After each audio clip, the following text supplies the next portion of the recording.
রানীনগরে করজগ্রাম খানপুকুর বাজারে বিকাশের দোকানে দিনে দুপুরে দুর্ধর্ষ চুরি। নওগাঁ রানীনগর থেকে কাজী আনিসুর রহমানের প্রতিবেদনে দেখুন বিস্তারিত। উপজেলার করজগ্রাম খানপুকুর বাজারে পলাশের দোকানে দিনে দুপুরে দুর্ধর্ষ এই চুরির ঘটনাটি ঘটেছে। উক্ত দোকানের মালিক পলাশ জানান, শুক্রবার দুপুর 12টার দিকে দোকানে তালা দিয়ে বাচ্চার জন্য ঔষধ নিতে রানীনগর যায়। ঔষধ নিয়ে বাড়িতে চলে আসি। এরপর বিকেল 3:30টার সময় জানতে পারি দোকানের দরজা খোলা। খবর পেয়ে দোকানে এসে দেখি দোকানের তালা খুলে ড্রয়ার থেকে 1.5 লক্ষ টাকা চুরি করে নিয়ে যায়। এ ব্যাপারে পুলিশ ঘটনাস্থল পরিদর্শন করেছে।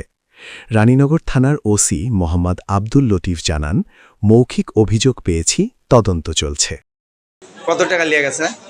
1.5 লক্ষ।